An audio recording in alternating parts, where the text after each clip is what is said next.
E as dietas paleolíticas cetogênica e zero carbo, hoje elas estão ganhando muita popularidade, notoriedade, principalmente entre os atletas, que é uma coisa que cai numa controvérsia do que sempre foi a nutrição esportiva, porque eu lembro que eu tinha apelido, de carboidrato.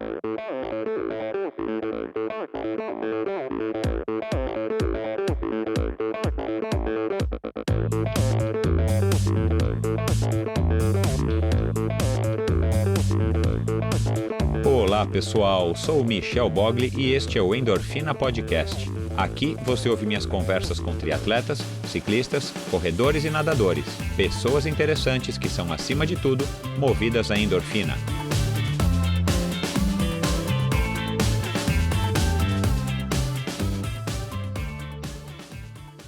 Este episódio é um oferecimento de Bovem Energia.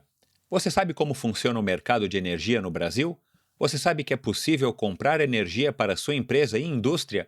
Que você também pode escolher de quem comprar esta energia, o que pode gerar uma economia substancial no custo final da sua produção? Conheça então a Bovem Energia. A Bovem é uma comercializadora de energia que também presta serviços de gestão e migração. Assim como meus convidados, para a Bovem, energia é um assunto muito sério. Uma empresa sólida e confiável, com profissionais experientes e treinados para lhe oferecer agilidade no atendimento, robustez e competência na condução dos negócios. Saiba mais em bovem.com.br, boven.com.br. De energia, a Bovem entende. Olá pessoal, sejam muito bem-vindos a mais um episódio do Endorfina Podcast, o episódio de número 64, com a minha amiga Patrícia Bertolucci, uma grande nutricionista e atleta esportista de muitos anos. Mas antes de falar do episódio da Patrícia, eu quero aqui novamente agradecer a todo mundo que tem participado e tem ouvido o Endorfina Podcast, assinado o Endorfina Podcast no iTunes Store e no Spotify, e que tem enviado aí seus comentários através dos posts no Instagram, EndorfinaBR, ou através mesmo de direct. E claro, você que chegou agora, que você que conheceu o Endorfina através do episódio da semana passada do grandíssimo Daniel Oliveira, um mega ultra, hiper ultra mega man. Acho que não existe ainda adjetivo para a gente denominar uma pessoa como o Daniel. E vocês puderam aí, quem não ouviu pode ouvir ainda, mas vocês puderam ouvir uma história muito interessante de um cara que está tentando buscar o limite da mente e não mais o limite do corpo, porque segundo ele o corpo não tem limites, é só a mente, e isso ele está conseguindo provar ao longo da sua jornada. Então vai lá, se você não ouviu, e ouça, e deixem seus comentários, ainda quem não ouviu, quem vai ouvir, deixem seus comentários nos posts do Endorfina ou nos posts do episódio número 63 do Daniel Oliveira. Bom, uma outra novidade muito bacana para mim e creio que para vocês também. Eu estou relançando aqui agora a campanha do Endorfina Podcast de colaboração, de financiamento coletivo, uma campanha aí para que vocês possam, além de me apoiar ouvindo o Endorfina, espalhando, assinando e fazendo seus comentários, suas críticas e sugestões, que vocês possam, quem tiver interesse e quem achar que vale, contribuir mensalmente com uma quantia a partir de R$20 por mês, agora através do Apoia-se, uma plataforma que funciona melhor do que a que eu estava utilizando até então. Muita gente tentou apoiar e me disseram que estava dando problemas, enfim, eu fiz um teste único e deu certo, mas, bom, isso não vem ao caso e agora eu estou relançando essa campanha do Apoia-se. Você vai lá no endorfinabr.com, à direita tem um íconezinho do Apoia-se, um logotipo do Apoia-se, você clica lá e você pode contribuir com 20, 30 ou R$40 por mês, ou mais, claro, se você quiser, eu fico muito grato. E para quem contribuir com R$40 por mês, vai receber em casa, sem custo nenhum, uma camisa de ciclismo do Endorfina, uma exclusiva camisa de ciclismo do Endorfina, que eu também estou passando a partir de hoje a vender para quem quiser. Então entra lá no site Endorfina BR, clica, dá uma olhada, tem duas cores, um modelo só com duas cores, feitas pela Join Sports, do meu amigo Edu Sarran. Então, de altíssima qualidade, um produto que eu tenho usado aí já faz tempo, junto com alguns amigos a gente tem testado. Muitos de vocês já me encontraram pedalando com a camisa de ciclismo do Endorfina, e agora vocês têm à disposição para comprar ou para ganhar se vocês virarem um contribuidor do Endorfina Podcast. Com R$40 por mês vocês recebem gratuitamente na sua casa uma camisa do Endorfina, onde quer que você esteja no Brasil. Infelizmente ainda não consigo mandar para fora do Brasil, por razões óbvias aí de imposto e custo e tudo mais, mas se você deseja contribuir com o Endorfina Podcast e mora no Brasil, ou se você tem algum conhecido, algum familiar que ainda está no Brasil, eu posso mandar para essa pessoa e depois ele manda para você de alguma outra maneira, tá bom? Então, pessoal, vão lá, endorfinabr.com, à direita ali no topozinho do site, vocês vão ver ali um símbolozinho, um logotipo do Apoia-se, clicam lá e vocês vão cair na página do Apoia-se e vocês vão poder ler, entender e saber como é que vocês podem contribuir. Claro, é uma contribuição voluntária, vocês podem parar de contribuir assim que vocês desejarem ou quando vocês bem entenderem, mas eu fico muito grato a todos aí que tomarem iniciativa e acharem que esse meu podcast aqui vale alguma coisa, e com esse dinheiro, é claro que não é um dinheiro que vai me sustentar, eu simplesmente quero ajudar a transformar o Endorfina num projeto maior e quem sabe ter uma plataforma adicional no YouTube, um projeto que eu já tenho ele bem desenhadinho, e com um pouco de ajuda financeira de vocês eu creio que eu consigo fazer alguma coisa complementar e adicional nessa plataforma de vídeos que é o YouTube, tá certo? Bom, vamos lá. Minha convidada de hoje, como eu já disse, uma amiga de muitos anos e uma pessoa super interessante, com uma vivência muito legal, como atleta, como esportista, é uma pessoa que flui muito bem, uma pessoa que já me surpreendeu várias vezes, inclusive nas corridas de aventura e na Cape Epic, que ela fez com a Denise Rajar, casada com o Fabinho da Special Trip. A Patê, como ela é conhecida, é uma nutricionista de muitos e muitos anos, lá de Goiânia, e ela passa aqui hoje para conversar conosco um pouquinho sobre a carreira dela e também para esclarecer algumas dúvidas que eu venho tendo e venho anotando. Acho que hoje em dia, com as redes sociais e com a difusão do conhecimento e com as pesquisas mais sérias e tudo mais, mas como a gente tem acesso à informação de uma maneira muito mais democrática, a gente fica sabendo de novas dietas, de novas modas, de novas tendências ou de novas informações. E aí eu tenho aqui um compilado, eu fui anotando, aos poucos fui conversando com a Patrícia, a gente foi desenhando esse podcast juntos. Não deu pra gente abordar todos os temas que eu queria. Quem sabe a gente consegue fazer isso já numa segunda rodada, mas a gente abordou bastante temas de interesse meu e de interesse, creio que da maioria de vocês, sobre os tipos de dieta, dieta paleolítica, low carb, o que é bom para o atleta, o que é bom para quem faz triatlon, para quem faz ultramaratona, para quem faz triatlon curto, para quem faz maratona. Então a gente abordou aí de uma maneira bem ampla, não muito genérica, tá bom, pessoal? A gente abordou aí de uma maneira ampla alguns tópicos, mas a Patrícia aí foi específica dentro do que coube aqui no episódio, dentro do que dá para ela explicar, para que um leigo entenda. Mas uma conversa muito bacana, esclarecedora. Eu creio que vocês vão gostar desse formato de episódio, vamos dizer, um episódio meio tira dúvidas, meio consulta, com uma nutricionista de primeira linha, uma grande atleta e pessoa. Então aproveitem o episódio de hoje, passem lá nas redes sociais da Patê, deem um alô para ela, digam que vocês gostaram, o que vocês acharam. Se vocês tiverem ainda alguma dúvida também, podem procurá-la. E é isso, passem também no Endorfina BR no Instagram e me digam o que vocês acharam desse episódio um pouco diferente aí, de meio consulta e meio tirar dúvidas, tá certo?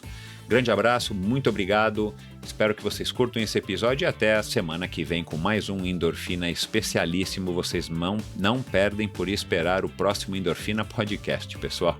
Grande abraço e valeu!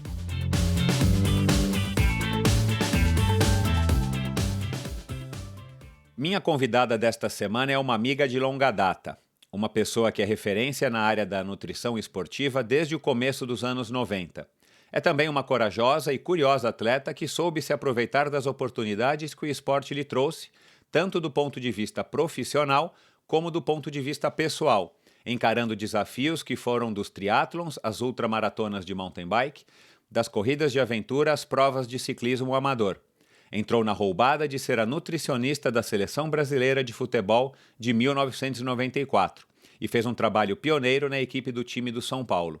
treina todos os dias ou quase e mantém uma agenda sempre concorrida de clientes ávidos pelos seus conhecimentos e expertise neste tema cada vez mais discutido entre as pessoas que se preocupam minimamente com a sua saúde e, em grande parte dos clientes dela, também o rendimento esportivo. Com vocês, a nutricionista goianense Patrícia Bertolucci de Coimbra. Bem-vinda, Patê. Oi, Michel. Obrigada pelo convite. E, assim, é um currículo que você deu uma floreadinha, mas estamos aí na área da nutrição esportiva já fazem bem uns 30 anos, porque eu me formei em 1987, né? Olha lá. E comecei o triatlon em 1989. Então, se a gente vai voltar no tempo um pouco, a gente se assusta até com o tanto que isso já vem de longa data, né? E você acabou de falar uma coisa que até soou engraçado, entrou na roubada de ter sido convidada para ser a nutricionista da seleção brasileira na Copa de 94. Exato. E hoje em dia, assim, isso foi lembrado por muito tempo, por muita gente, mas hoje em dia as pessoas mal sabem que esse episódio aconteceu, né? Então, antes eu falava que eu era nutricionista da seleção e todo mundo logo lembrava da fatídica história da feijoada. Então, mas eu já começo por aí, né? Assim, eu fiz uma brincadeira, porque eu estou fazendo aqui na sua frente para justamente você poder, inclusive, me corrigir e explicar a sua versão. Mas já vamos começar por esse tema aí que na época foi super polêmico. Eu me lembro mais ou menos do que aconteceu, mas também faz muitos anos. Mas foi assim, eu acho que você saiu, no mínimo, chateada, né, da situação, porque, você me corrige se eu estiver errado, você queria, sei lá, dar arroz e feijão para os atletas, ou eles queriam comer arroz e feijão e você achava que eles tinham que comer massa, e isso acabou se tornando meio público. Explica pra gente. Foi o seguinte, eu comecei na nutrição esportiva com a minha principal experiência no futebol. Então, eu vim de Goiânia em 1987, me formei lá em nutrição, vim para São Paulo em busca de conhecimento específico na área de nutrição esportiva. Tinha feito também educação física, mas não tinha concluído o curso.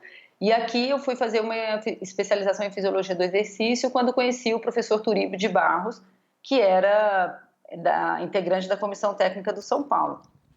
Aí as coisas foram acontecendo e eu acabei também fazendo parte dessa comissão técnica e começando um trabalho pioneiro de nutrição esportiva no São Paulo, a partir de 1991.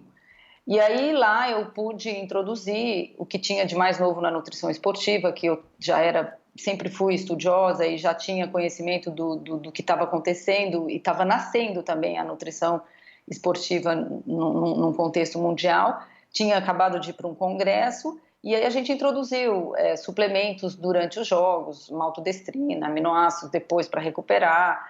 E aí o time cresceu muito fisicamente, não só por isso, mas também pela dedicação que o técnico impunha, porque naquela época era o Tele Santana, então ele era muito rígido com os jogadores, não deixava fazer aquele oba-oba todo que eles fazem sempre depois dos jogos, tinha que todo mundo voltar para a concentração, fazer as refeições lá, então a gente tinha condição de aplicar um trabalho muito bom. E esse trabalho foi reconhecido nacionalmente, porque o São Paulo tinha uma exposição muito grande. E eu fui convocada como profissional para compor a comissão técnica da Seleção Brasileira de Futebol na Copa de 94. Eu era jovem ainda, eu tinha 27 anos, inexperiente do ponto de vista de internacional, vamos dizer assim, mas fiquei muito feliz com isso. E aí, quando eu cheguei na concentração para fazer parte integrar a equipe, eu já tive algumas resistências, principalmente enquanto ao uso dos suplementos. O primeiro médico que me recebeu já falou: olha, se você acha que aqui você vai usar toda aquela perfumaria que você usa no São Paulo, você está enganada. Eu falei: que bom. Um balde de água fria logo de cara, né? Aí a maior parte do elenco da seleção, acho que 7 jogadores, eram do São Paulo. Então tinha Zete, Raí, Ronaldão, Palhinha, Pintado, Miller, o Turíbio do São Paulo fazia parte da comissão, o Moraci Santana, que era o preparador físico do São Paulo, fazia parte da comissão, eu, que era nutricionista. Então, assim, eu tinha o acolhimento deles. Então, os jogadores também estavam ali por perto. Não, Patrícia, vem aqui, vamos ali, quero te mostrar isso, te mostrar aquilo. você tem... Aí, tudo bem, daí passou por esse primeira resistência. Aí depois eu fui na cozinha para conhecer, o cozinheiro também já me deu um chega para lá. Aí eu fui pro campo... Que é o cozinheiro da seleção brasileira, normalmente uma pessoa é, fixa, né? Super tradicional. ele já estava achando que eu ia tomar o lugar dele. Aí fui pro campo de futebol assistir o treino, porque no São Paulo eu fazia isso, eu assistia o treino, fazia uma estimativa do gasto calórico dos jogadores, pesava eles antes e depois do treino para ver quanto eles tinham desidratado, fazia tudo em uma tabelinha. Nos jogos, o Moacir Santana também pesava antes e depois para a gente ter uma ideia de que ia fazer, usar de reposição. E aí o médico já me falou, olha, você não pode ficar aqui porque essa área é exclusiva para os preparadores físicos. Eu falei, tudo bem. Aí saí, voltei para a casa principal lá em Teresópolis. Aí eu fui pedir Aí não, aí teve uma convocação, eu fui convocada para fazer uma coletiva de imprensa, porque os repórteres queriam saber o que eu estava planejando e tal. Mas só que, na verdade, eles estavam querendo me perguntar sobre a feijoada, porque não sei quem, ou o médico ou o cozinheiro, já tinha preparado, já tinha comprado, sei lá, um saco de feijão, mas não sei quantos quilos de paio, não sei quantos quilos de carne seca, para levar todos esses ingredientes junto com eles na bagagem para fazer uma feijoada para eles lá nos Estados Unidos nos dias de folga. E aí eles já me perguntaram na lata, Patrícia, o que você acha da feijoada para o atleta? Eu falei, bom, eu acho péssimo, né? Porque tem muita gordura e não pode fazer mal para os jogadores, não vai fazer uma digestão boa, então não sou a favor. E acho que numa situação dessa eles têm que comer diferente, comer isso, comer aquilo, barará. Só que daí no dia seguinte estava estampado em todas as páginas de todos os jornais, de arroz a chuí no Brasil, nutricionista condena a feijoada. Aí eu fiquei numa saia super justa, porque eu não sabia que eles tinham comprado, e os médicos já ficaram putos comigo, né? Exato. Então, e aí foi uma super desconfortável, mas eu já estava tendo uma resistência, e a partir desse episódio, então, aí é que eles fecharam totalmente as possibilidades para o meu trabalho. Daí eu gostaria de ver os exames de sanguíneos dos jogadores, os testes de aptidão que eles tinham feito lá durante o tempo que eles já estavam lá, porque eles chegaram e depois que eu cheguei. Aí eu fui falar com o médico, eu falei, escuta, falei com o Moacir, eu preciso ter acesso aos exames. Aí ele falou, não, Patrícia, a gente vai fazer uma reuniãozinha com os médicos para eu te apresentar melhor, mas deixa as coisas sossegarem, porque daí tinha tido um episódio que o Moser tinha descoberto uma hepatite e ele foi cortado da seleção. Então, naquele dia tinha acontecido isso. E o Romário estava chegando na concentração também. Então, estava um bafafá.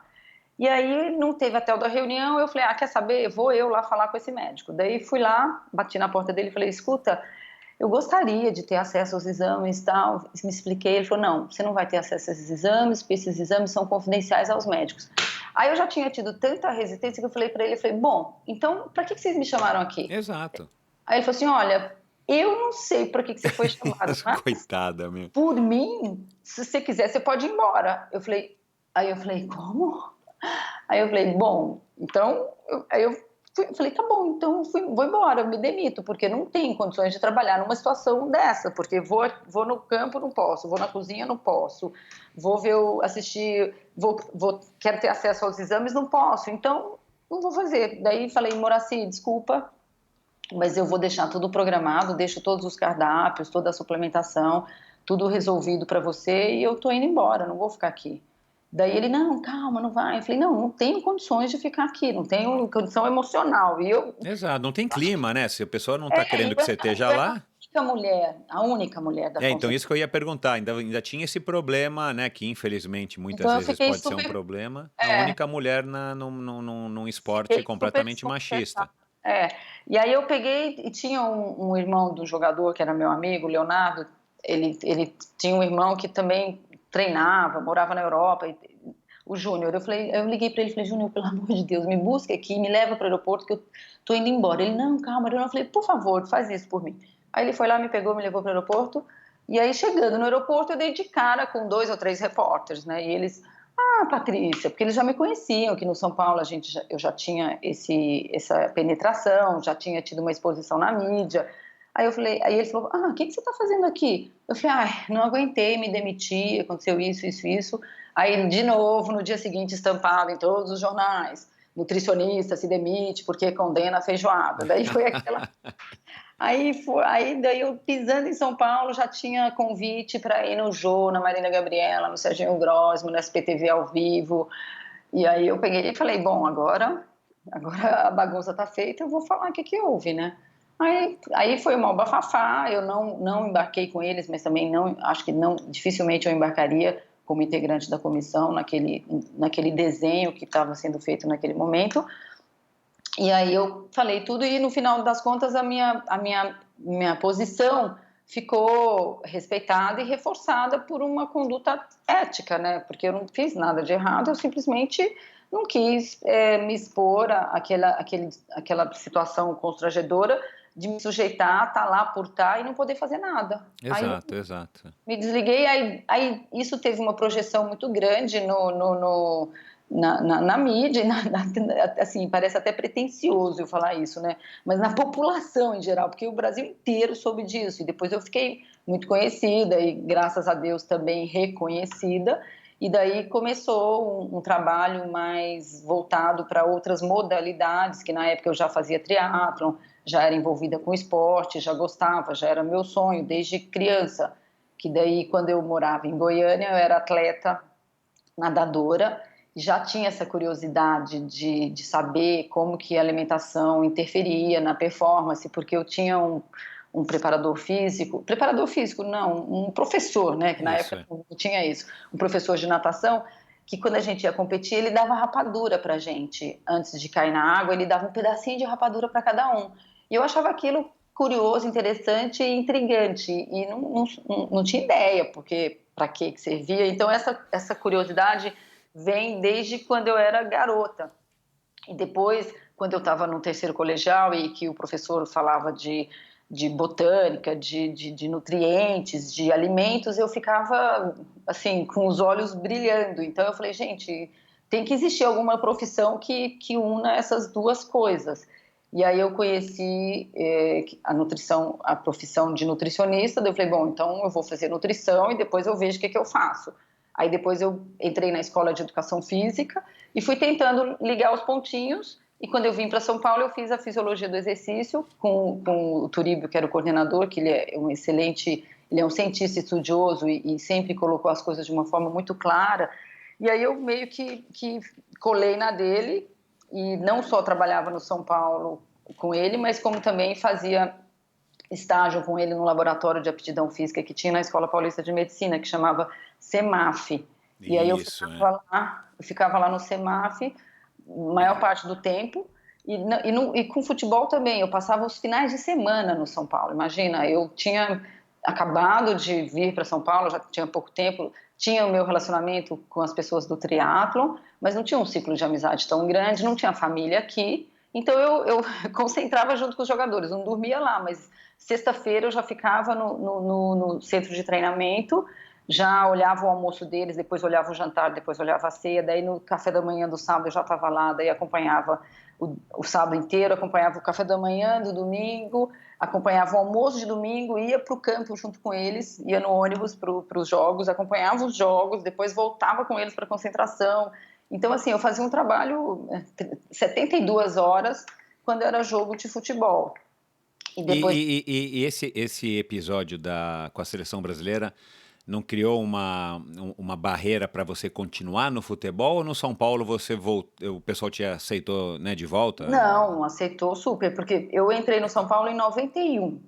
Então eu fiz todo esse trabalho, 92, 93, 94 eu fui convocada para a seleção. Depois eu retomei para o meu trabalho normal e continuei lá, 95, 96, 97, 98. Eu me desliguei mesmo do futebol em 2001, que foi quando eu já estava atendendo em consultório, e já estava com uma demanda grande de atendimentos, e o que eles... E aí eu também tinha umas outras questões que, por mais que eu tivesse tido todas as portas abertas e fizesse, eles não me consideravam, tipo, eu não era quando tinha os prêmios, eu não era premiada junto com os jogadores, apesar de fazer parte da comissão.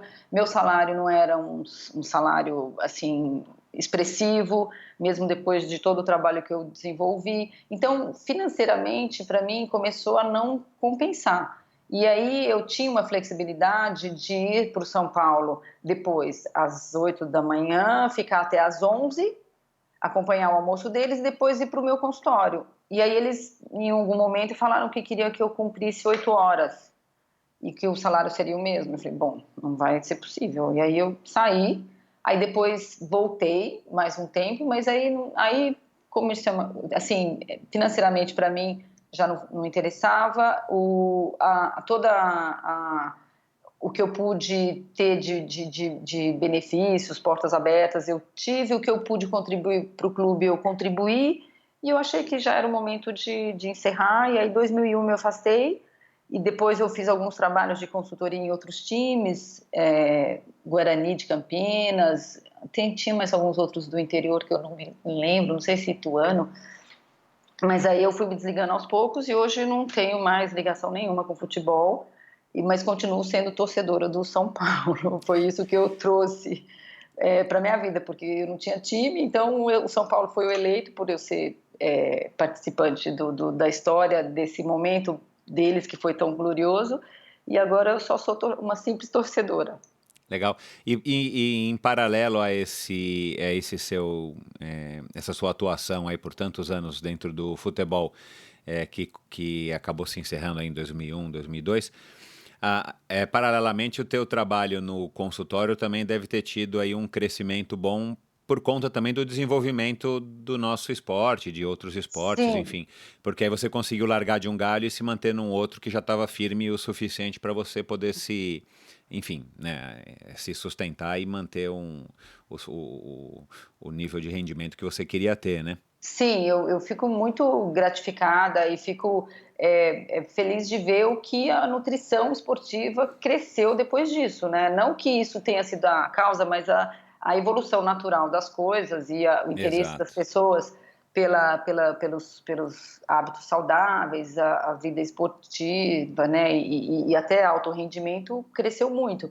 E por muito tempo eu e as minhas colegas da época fomos umas das únicas nutricionistas, né? E depois de um tempo que isso foi crescendo, a partir de, sei lá, 10 anos depois desse episódio da seleção, mais de 2004, é que começou a aparecer outros profissionais e hoje não falta, né? Ainda bem que o mercado está bem recheado de Exato, profissionais competentes exato. e valorizados. Claro, e desde essa época, você também ou você ainda continua, né? Eu imagino que sim, mas você se especializou em esporte, mas de uma maneira geral você atende qualquer um que chega lá para te consultar, né? Ou você Não, desde eu então fiquei, focava só no esporte, na nutrição não, esportiva. eu fiquei focada na nutrição esportiva por muito tempo, mas depois eu fui aumentando, fui me interessando por outras áreas e também porque naturalmente me procuravam outras pessoas com outros interesses. Então hoje, por incrível que pareça, eu atendo bastante atletas,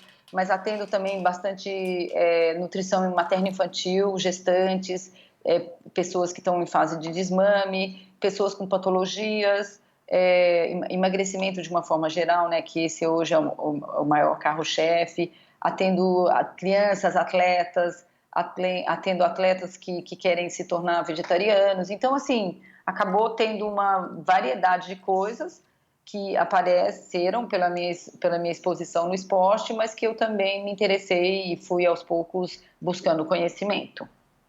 Bacana, porque no caso, bom, de muitas profissões, mas profissões como nutricionista, médico, fisioterapeuta, o estudo e o constante aprendizado são necessários porque a gente tem evoluído muito, principalmente nessas últimas 2 décadas, né, em termos de conhecimento, enfim, Muito, de muito. conhecimento, basicamente, né? Então as coisas Não pode.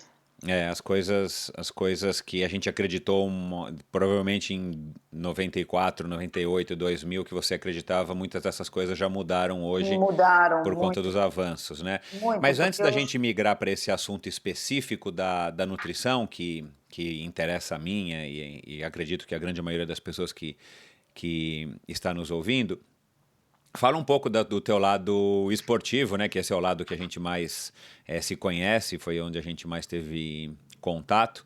Você, como eu falei, você já falou, né? Começou no triatlo em 89, mais ou menos na mesma época que eu, que foi uma época super gostosa do nosso esporte, né? E eu entendo que você ingressou lá no triatlon através do Projeto Aqua com o Marcos Paulo, que também já Foi. esteve aqui 2 vezes. Quem não ouviu pode ouvir esse episódio lançado no ano passado, o último.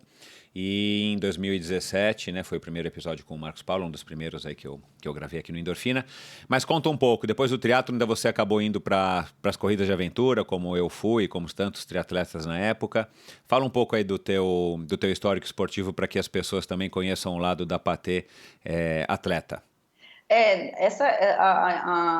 O envolvimento com o triatlo veio naturalmente, porque também eu já tinha esse interesse quando eu comecei a fazer faculdade, não pude continuar nadando tantas horas quanto eu nadava, e aí comecei a pedalar e correr e fazer meu próprio triatlo em Goiânia, eu e uma amiga, todos os finais de semana. A gente só invertia a ordem, né? A gente primeiro corria, depois nadava para refrescar e depois ia pedalar. E aí quando eu vim Mas para você já São Paulo... sabia que existia triatlon? Daí eu comecei a pesquisar e soube que existia triatlon desde Aham. aquela época, antes de eu me mudar, parece que desde 84, né? E quando eu me Uau. mudei para São Paulo, eu soube também, não me lembro como, da existência do Marcos Paulo lá no Projeto Aqua, que era um possível treinador, e fui falar com ele. E ele que me indicou meus 2 primeiros atletas para eu atender como profissional, que foi o Leandro, o Edmundo Caetano e a Liane Beretta, que eram atletas do Marcos Paulo, e ele pediu Exato. que eu os atendesse. Eu lembro que eu fiz esse atendimento na escada lá do Projeto Aqua, na escadaria. E aí eu tinha meio que uma parceria com o Marcos Paulo. Ele me treinava e eu fazia o atendimento dos atletas que ele me falava. Então, praticamente todos os atletas daquela nossa época, eu dei alguma orientação nutricional. Aí, com esse condicionamento físico que o triatlon te possibilita, vieram as provas de aventura em 1998, não foi a primeira? E aí aquela história de montar as equipes, que precisava sempre de uma mulher, então não demorou para eu arrumar uma equipe e começar a fazer as provas, mas não pelo interesse mesmo de passar aqueles perrengues que a gente passava, mas porque eu era condicionada e era um desafio a mais. Mas aí acabei ficando na prova de aventura até 2001, então fiz todos os EMAs, 98, 99, 2000. Aí, de 2000 eu não fiz, que eu tive um problema no pulso e não pude fazer, tive que fazer uma cirurgia. E daí, 2001, fizemos a equipe feminina, o ELF, né, Adventure, que é uma prova francesa que teve no Nordeste. E já tinha corrido algumas maratonas. Eu corri minha primeira maratona em 94 em Nova York. Depois, acho que eu comecei com as maratonas, depois fui para a prova de aventura. Aí, quando eu fiz prova de aventura, eu achei que eu tinha capacidade de fazer um Ironman, que até então não tinha passado pela minha cabeça. Mas aí eu me preparei mais um tempo, tentei fazer um Ironman em Porto Seguro, mas eu tive um problema na bike e não completei. E depois, quando mudou Porto Seguro, acho que foi em 98, então, né? Que foi o primeiro Ironman lá. E até roubaram minha bicicleta na área de transição. Foi uma coisa Meu super Deus do céu. desagradável. E eu fiquei meio brava com o organizador. E depois, enquanto a prova foi dele, eu não fiz mais. Aí depois que mudou o organizador, que o Carlinhos Galvão assumiu, foi 2001. Aí que eu consegui fazer meu primeiro Ironman, depois de, sei lá, mais de 13 anos treinando triatlon. E aí fiz 4 Ironmans. E depois que eu cansei 4 de fazer... seguidos lá em Floripa? 2001, 2, Fiz 3? 2001, 2002, 2000, aí 2003, não, acho que não, fiz 2001, 2002, depois 2005, 2006. E aí depois aí nesse ano de 2006 eu fiz uma maratona, fiz o meu primeiro letap do Tour e fiz um Ironman. Aí eu quebrei, eu fiquei meio cansada. Aí em 2007 eu praticamente não fiz nada, fiquei meio de bode de todos os esportes. Aí em 2008 Aí não, 2009, daí quando eu conheci meu atual marido, o Fabinho, aí eu quis voltar para fazer o Letap, e desde 2009 até 2016 eu fiz todos os anos o Letap da França. Para quem não sabe, a Patê é casada com o Fabinho, que é o dono da Special Trip, que leva a galera aí para pedalar e participar dessas provas aí bacanas na Europa e acho que em outros destinos também, né, Patê? Não, na Europa, ele faz América do Sul e Olha ele lá. está desmembrando outros roteiros, mas também por isso, porque eu tinha essa facilidade do Fabinho levar o grupo e como eu adoro o ciclismo, né, hoje é meu esporte principal, eu acabava indo também. Então, aí agora estou me dedicando mais para o ciclismo, continuo nadando porque é uma coisa que me faz bem para o corpo e para a cabeça. E aí agora só me dedico ao ciclismo e essas travessias, né, de alguns dias, que eu acabei de fazer pela primeira vez o Route, né, dos Alpes, e o ano que Ah, vem é, ainda, isso aí, é verdade. o ano que vem ainda não pensei o que eu vou fazer não, mas eu sempre espero o Fabinho resolver a agenda dele de viagens para eu tentar me encaixar em alguma viagem e nessa viagem em alguma prova. É, Porque senão a exato. gente acaba Delícia. ficando interesses muito distintos, e então acho melhor eu dar uma Claro, é. conciliada dos interesses. Não, e delícia. E é curioso, né? Porque você está no esporte há tantos anos e aquilo que eu falei no começo, né? Você foi se adaptando e foi também migrando, mudando, e fez Cape Epic, né? Que você não falou. Fiz o Cape Epic, eu tenho É. vontade de... tá. Uma das coisas que eu gostaria de fazer de novo, e se for possível, o ano que vem, se sobrar alguma inscrição aí de alguém que está desistindo, pode me Então, oferecer que eu aceito. porque são experiências que, do ponto de vista pessoal, mas também do ponto de vista profissional, para você com certeza são experiências bacanas, né? Desde as provas de aventura, o próprio Ironman, óbvio, mas das provas de aventura de diversos dias e tudo mais, passando pela Cape Epic, e aí essas provas hoje que você tem se dedicado mais de longas horas e às vezes alguns dias, como o Outroute, para você também aplicar não só o seu conhecimento, mas eventualmente até para fazer um teste, avaliação de algum tipo de abordagem diferente na nutrição. Eu acho que isso é bacana e o que eu ia te falar é curioso, né? Como o ciclismo, como ele cresceu muito no Brasil nos últimos anos, né, e graças a Deus, não o ciclismo necessariamente esportivo, mas o uso da bicicleta de uma maneira geral. Está cada vez mais gostoso de andar de bicicleta aqui em São Paulo e com certeza em outras grandes cidades aqui do nosso país. Mas o ciclismo tem essa vantagem, ele consome um pouco mais de tempo do que a gente gostaria. A gente tem que acordar muito cedo, mas ao mesmo tempo ele é prazeroso, ele é social, você se desloca, né, para lugares bacanas, você consegue ter esse apelo de viajar principalmente para fora do país, para participar de grandes desafios fora. Hoje em dia, cada vez mais o cardápio de opções aqui no Brasil tem aumentado. E o principal, né, a gente vai ficando um pouquinho mais velho e tal, e o ciclismo ele Não continua nos machuca. acompanhando porque não machuca, né? É, Então é curioso a quantidade de pessoas, e eu me incluo aí nisso, como a bicicleta ela nunca se afasta da gente, eventualmente a corrida, né, ou uma musculação, eventualmente até a natação, você pode até deixar um pouco mais relegado a segundo plano, mas a bike acaba te proporcionando isso de uma maneira bem prazerosa. eu me E desliguei da corrida, se assim, desligou? quando eu fui treinar para o Cape Epic em 2008, eu parei de correr e nunca mais voltei. Então, assim, o ciclismo tem todas essas vantagens que você colocou e a sensação de liberdade, vento na cara também é uma coisa que eu gosto bastante. E, assim, às vezes sinto falta da corrida, mas ela ficou sucumbida pelo ciclismo mesmo. E a gente sofre de um problema, principalmente aqui em São Paulo, que é a falta de tempo, né? Porque tudo aqui é mais complicado de se fazer, né?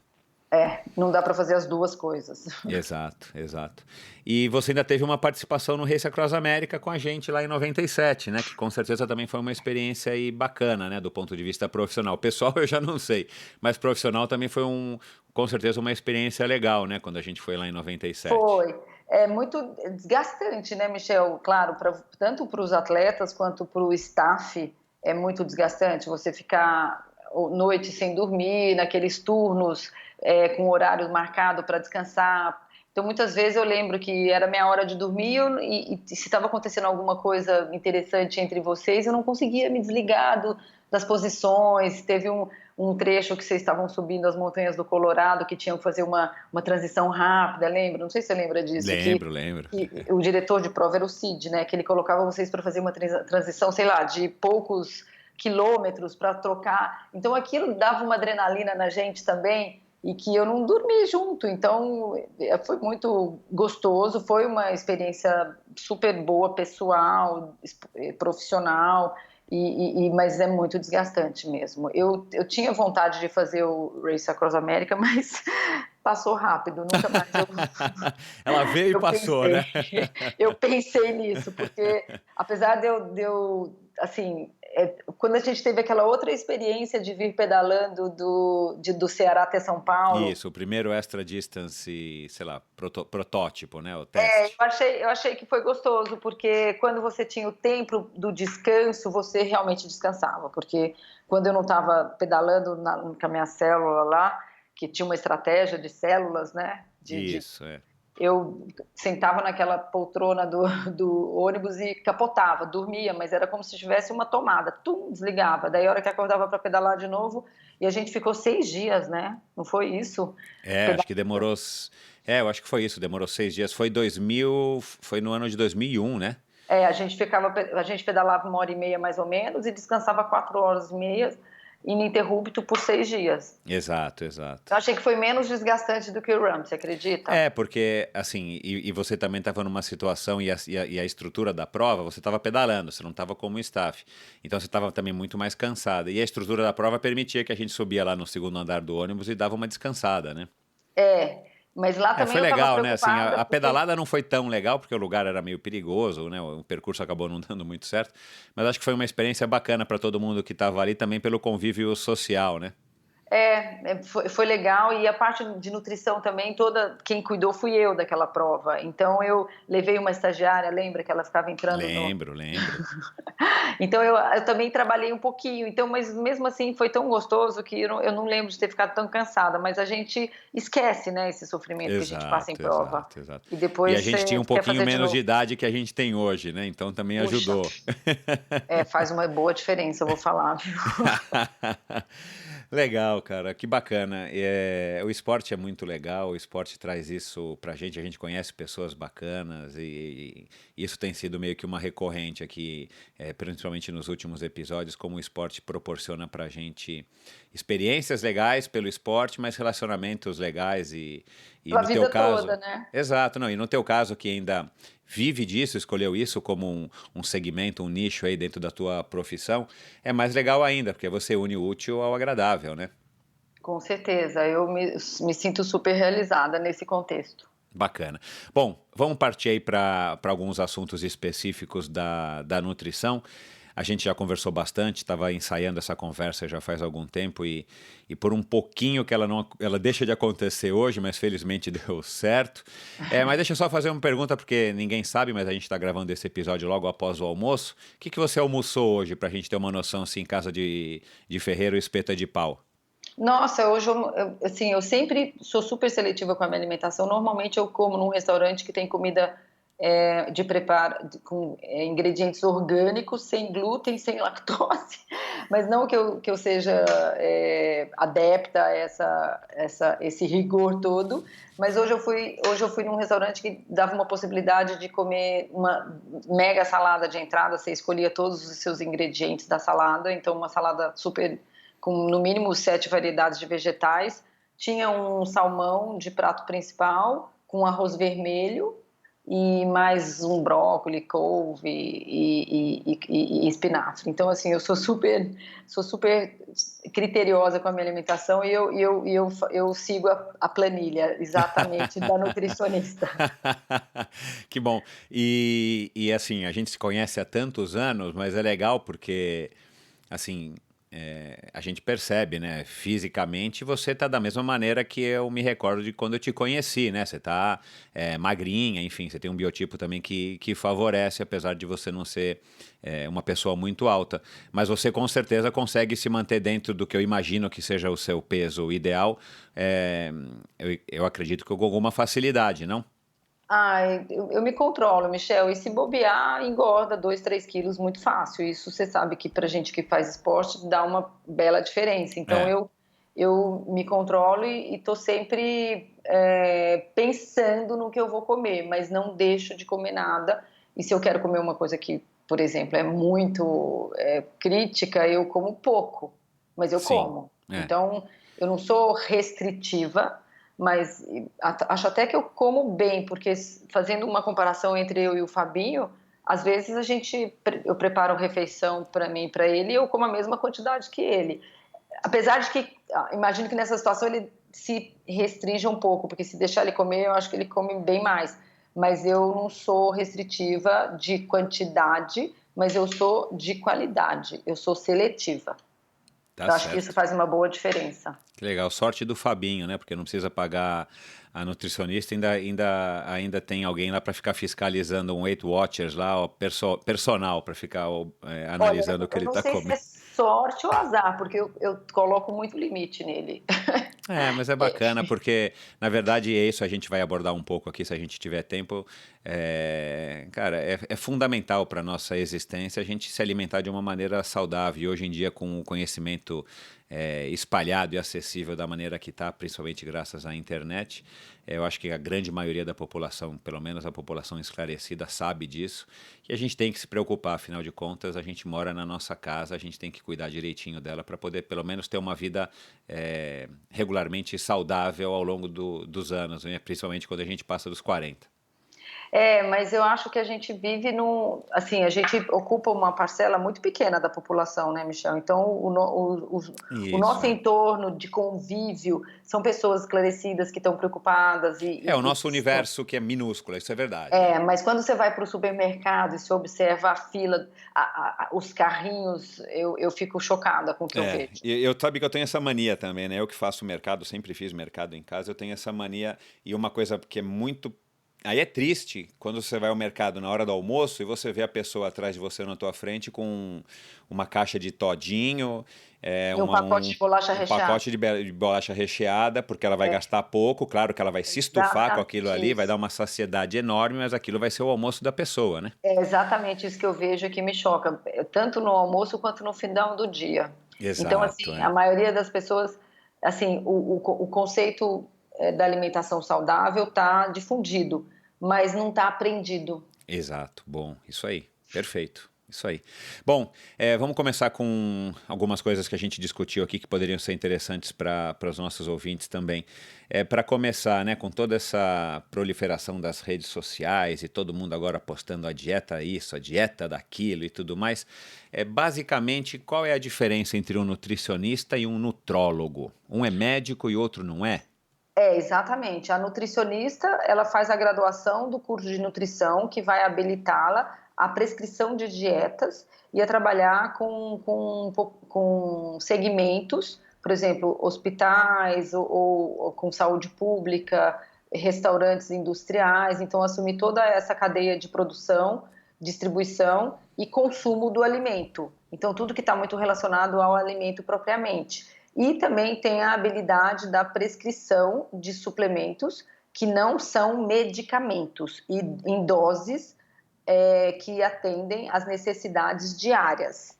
Já o nutrólogo, ele é um médico que fez o curso completo de medicina e se especializou em nutrologia, e isso vai dar a habilidade para ele diagnosticar doenças ou patologias que tenham relação com deficiências nutricionais, e ele poderá fazer prescrições de suplementos em doses medicamentosas, que são doses megadoses Entendi. de nutrientes e uma variedade maior de suplementos e modulação hormonal. A nutricionista Ah, ainda não tem pode. isso, A claro. nutricionista não pode fazer prescrição de megadoses de suplementos. Tem alguns suplementos que são proibidos, que a gente Aham. não pode prescrever. e a gente não pode fazer nenhum tipo de modulação hormonal. Entendi. Então, todo nutrólogo, só para resumir se eu entendi certo, todo nutrólogo ele pode agir como um nutricionista, mas o nutricionista não consegue agir como um nutrólogo. Ele não pode, ele não pode prescrever dieta. Ah, não pode, entendi. Não. A habilidade da prescrição é da nutricionista. Entendi. Acontece uma mistura, né? Porque tem muito nutricionista que suplementa num nível medicamentoso e tem muito nutrólogo que prescreve dieta. É uma dieta mais engessada, mas não deixa de ser um papelzinho lá falando para o cara comer 100 gramas de carne, mais 150 gramas de batata doce todos os dias. Então, isso não é uma dieta. E eu, como um paciente, como é que eu sei quando eu tenho que procurar um nutricionista ou quando eu tenho que procurar um nutrólogo? Você procura nutricionista quando você quer melhorar a sua alimentação e quer que esses nutrientes venham, na sua maioria, pelos alimentos. E o nutrólogo quando você precisa corrigir alguma patologia ou algum desequilíbrio.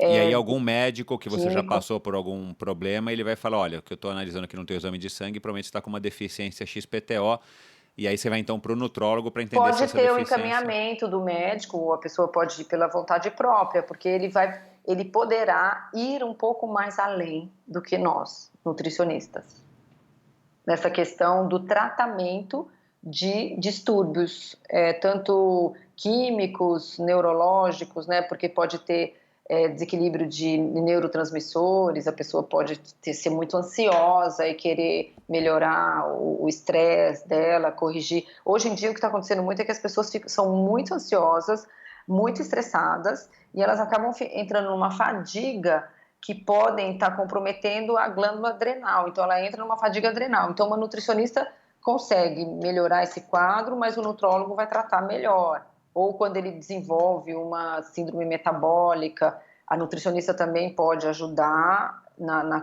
questão alimentar, mas ele vai precisar também de medicação e suplementação diferenciada. Então, os dois podem trabalhar em conjunto, se complementar, quanto um nutrólogo, às vezes, pode passar uma dieta e prescrever os suplementos, e a nutricionista também pode passar a dieta e prescrever suplementos. Os dois vão tratar da mesma forma, mas o nutrólogo pode ir mais além. Entendi.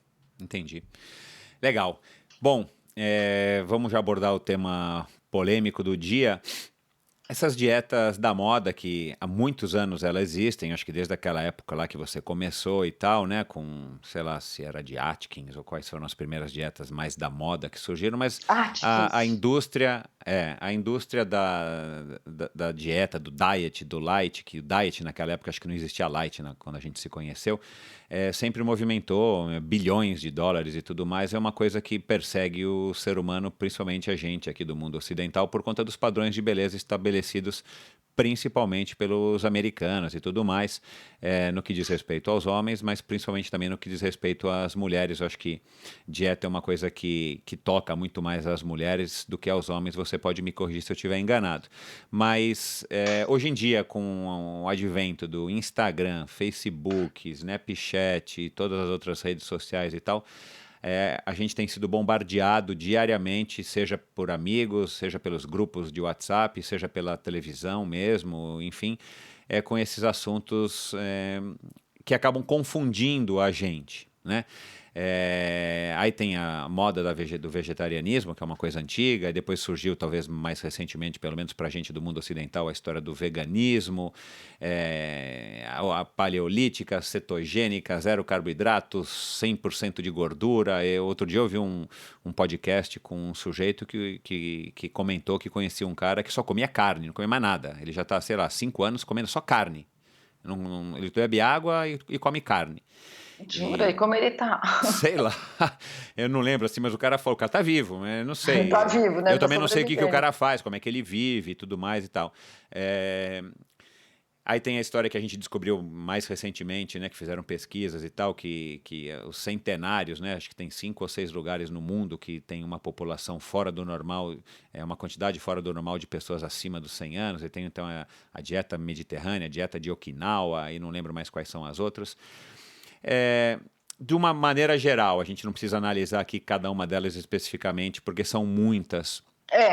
Essas muitas. dietas, elas ajudam as pessoas aí, independente claro, dependendo da pessoa e do que ela procura e da dieta que ela segue, da maneira como ela segue, pelo menos é assim que eu entendo, ou elas confundem mais do que ajudam, na sua opinião?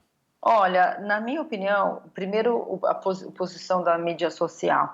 Eu acho que ajudam. Eu não sinto que atrapalha, nem me atrapalha, porque o conhecimento, quando você tem que divulgar e dissipar ele. E aí a pessoa que está assimilando esse conhecimento, ela vai ter um grau de curiosidade que vai fazê-la buscar mais. E vai chegar uma hora que ela não vai ter esse mais nessa fonte, daí ela vai procurar outra fonte, ou vai procurar uma fonte mais confiável. Então, eu acho que isso ajuda porque propaga. E esses cuidados ou esse desejo por um corpo X ou um corpo Y faz com que a pessoa tenha uma mudança do seu comportamento em direção a uma coisa que ela pensa que vai ser melhor para ela. Naquele momento, aquilo pode não ser o melhor, mas ela vai acabar chegando no que é o melhor. Então, ajuda. Do ponto de vista da confusão, também entra nesse mesmo raciocínio, porque ela vai buscar o conhecimento e a hora que ela esgotar a fonte, ela vai partir para um outro e espero que seja para um profissional ou para uma pessoa que tenha um teor mais científico para poder ajudar. E dessas todas dietas, eu acho que se elas forem feitas de forma criteriosa, elas vão estar fazendo melhorias e vão estar tirando a pessoa do padrão errado que ela esteve. Então, por exemplo, a pessoa que vai ser vegetariana, ela vai passar a comer uma quantidade de vegetais muito maior, e isso para longevidade, para saúde, você aumentar a oferta de alimentos antioxidantes, anti-inflamatórios, vai trazer benefícios. Se ela fizer uma coisa sem uma orientação, e ela vai começar a ter deficiências nutricionais e que ela vai sentir isso fisicamente. Daí ela vai ter que procurar um médico para corrigir ou uma nutricionista para orientar melhor. Então, de qualquer forma, ela teve um começo. As de Atkins, South Beach, são todas voltadas para perda de peso rápida, que a pessoa vai perder se cortar o carboidrato e comer só proteína, mas depois, na hora que ela voltar ao carboidrato, ela vai voltar a engordar numa velocidade muito maior do que ela emagreceu. E aí ela vai acabar buscando depois um equilíbrio a partir disso. E as dietas paleolíticas cetogênica e zero carbo, hoje elas estão ganhando muita popularidade, notoriedade, principalmente entre os atletas, que é uma coisa que cai numa controvérsia do que sempre foi a nutrição esportiva, porque eu lembro que eu tinha apelido, de carboidrato, porque o quanto eu falava para as pessoas comerem carboidrato, né? Porque Exato. o boom da nutrição, naquele momento que eu comecei, era você comer o carboidrato de forma adequada. Então, você precisava do carboidrato antes do treino para te dar energia, durante o treino para te manter a energia e após o treino para te recuperar. E hoje, como está muito evoluída essa coisa da nutrição e da biologia molecular, a gente sabe que existem sinalizações na célula para que ela aumente a sua capacidade antioxidante, aumente a sua defesa inflamatória e aumente a sua longevidade com o aumento do número das mitocôndrias, né? Todo mundo já deve ter ouvido falar da mitocôndria lá da época da biologia do terceiro ano do colegial, que isso vai te dar longevidade e vai te fazer uma adaptação para endurance. Então, hoje é muito mais estudado na nutrição essas dietas cetogênica, paleolítica e zero carbo, por causa dessas alterações que elas vão promover na célula, que são benéficas, assim como o jejum, né? O jejum intermitente, todas essas coisas. Então, isso já está muito estudado, mas ainda não está no consenso. Então, tem várias estratégias Só um minutinho, Patê. Está estudado, mas está demonstrado, comprovado, por exemplo, Tá, cientificamente, já por pesquisa? já, mas não entrou num consenso, porque muitos Entendi. pesquisadores acreditam nessa linha e adotam, outros já não. Então, não existe consenso. E para você ter um consenso, você tem que ter todos os estudos e depois as meta-análises desses estudos. Sim. Então, ainda está estudando muito e está muito controvertido. Mas eu sou eu estou estudando e estou me convencendo que a gente precisa, sim, daquele paradigma que hoje já está estabelecido, que é o training low, compete high. Então, você pode, sim, enquanto você está treinando, sem uma exigência muito grande, ter uma restrição do carboidrato. e depois em algum momento que você vai ter uma exigência maior, ou que você vai competir, ou simular treinos que simulem competição, colocar mais carboidrato. Então esse carboidrato ele tem que ser periodizado de acordo com as exigências do treino, não é mais do jeito que era. Carboidrato full time todo o tempo. Entendi. Assim, e tanque cheio. Então você pode fazer adaptações na sua célula para que ela tenha uma capacidade maior de endurance e possa até suportar um esforço de intensidade maior usando gordura como fonte de energia, fazendo essas estratégias em momentos específicos do seu treinamento. Então isso mudou muito. Isso não é como era mais. Claro, sem dúvida, mudou muito, né? Porque eu que sou da escola antiga, né, de quando eu comecei, a gente tinha que ingerir carboidrato de tudo quanto é jeito, claro, de preferência os carboidratos complexos associados aos carboidratos simples, para você poder ter essa energia sustentada, né? Exato. E com tudo isso que você falou, essa mini aula aí que você acabou de dar e tal, acho que muita gente aí deu uma arrepiada na hora que você falou em mitocôndria, né? Porque que é mitocôndria mesmo? O cara esqueceu, né? Quem não vive disso acaba se esquecendo.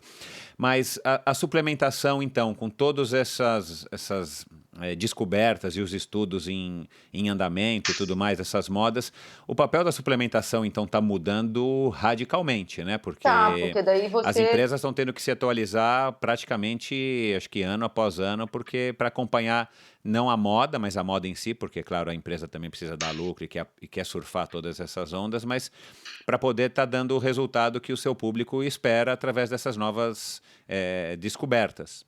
Sim, mas também os suplementos tem aquele que tem uma validação científica com evidência de benefício, tem aqueles que têm médio validação e os que não têm validação nenhuma. Então, o que tem de suplemento que não adianta nada é incrível. Então, assim, a suplementação sempre tem que ser de forma racional. Não dá para ter uma listinha no consultório com suplementos que você dá igual para todo mundo.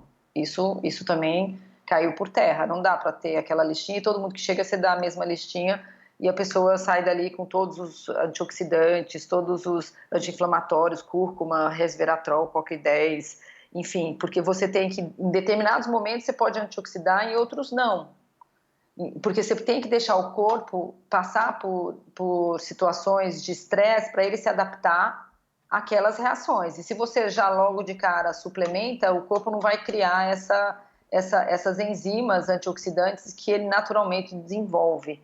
Ele tem que ter a resposta natural dele para depois, no momento de uma sobrecarga maior, você antioxidar ou dar coisas que sejam anti-inflamatórias. Então, até essa suplementação, ela também tem que ser concatenada com as fases do treinamento do atleta. Então, também esse papel mudou. E tem coisas que, no momento que você está dando uma dieta com menos carboidrato, você precisa dar mais. Outras coisas que, na hora que você já está suprindo o carboidrato, você não precisa dar tanto. Então, aí tem que fazer uma combinação de estratégias que vai mudar a depender das fases de treinamento.